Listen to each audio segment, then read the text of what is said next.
It's deja vu, isn't it? This 3 weeks in a row preparing for Bath must be a bit strange. Yeah, and both teams are going to be fully prepared, about how we need to play each other. So it's about now just gluing it all together and then putting in the emotional and physical, attributes that we need to win the game. So both teams are, probably been itching for this game. Obviously, Friday night was really pleasing from our perspective, to get the win in the Premiership. But there's another game, another opportunity for Bath to turn us over and vice versa.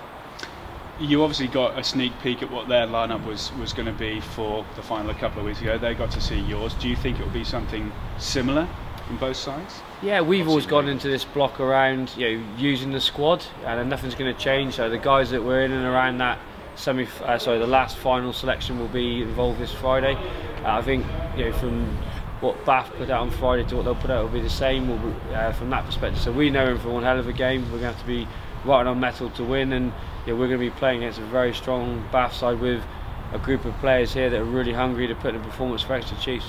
Knowing that their side was a pretty strong side and that they haven't won anything for quite a long time, were you maybe tempted to put out a slightly stronger side for this one with a few more of the Premiership players coming in, because that top 2 spot looks pretty comfortable at the minute in the league? I think, like I said earlier, I think both teams will be fully prepared about how we need to play and how they need to play, and what defences we need to show. So I think Friday's going to come down to that emotion and what you put into it. And I think, yes, their side will be strong, but we've got a group of players who are going to be really, really hungry to put on an Exeter Chiefs shirt. They're going to want to fight for everything.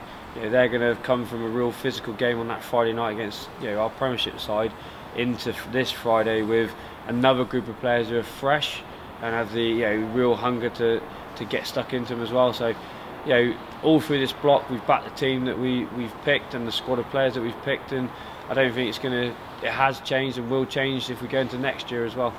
How much would a win do for the rest of the squad going forward towards the end of the Premiership season too? Yeah, it's going to be massive. It's been a really exciting week this week. Obviously, when we're building up to what was the rearranged fixture before, and our players pride themselves on what it is to be a Chiefs player, but also how it is to be part of a team.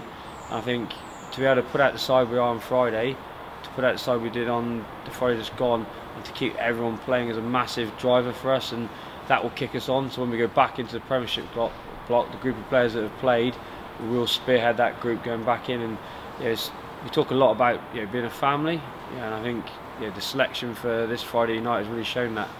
Just finally, the last couple of seasons, having made the final, just couldn't quite get over that final hurdle of winning it. What do you have to do this time? Just stick to what we do. I think in other finals we had a group of younger players, and I think they've made it into something bigger than what it needed to be. Yes, it's a massive day for the club and it is a big game for those players, but we've just got to trust what we do will work. I think in previous finals, when we've either been behind or we've gone in front, we've then thought we need to make something special happen. We've talked this week and the previous build up that the special moments will happen if we focus on what we do, and then if we put the emotion, the physical endeavour into it, that will get us over the line. Not it's a final, we have to go out and try and force things and make those special moments happen. So we've just talked about that, being ourselves, showing what it is to be a Chiefs player and a Chiefs squad of players, and if we do that, we know we can push Bath all the way. And we'll know something's gone terribly wrong if you're putting on the kit and running out to be behind the scrum. So I keep trying to get Rob to select me, but I'm obviously getting a little bit older now with the grey beard. Perfect. Cheers. Ricky.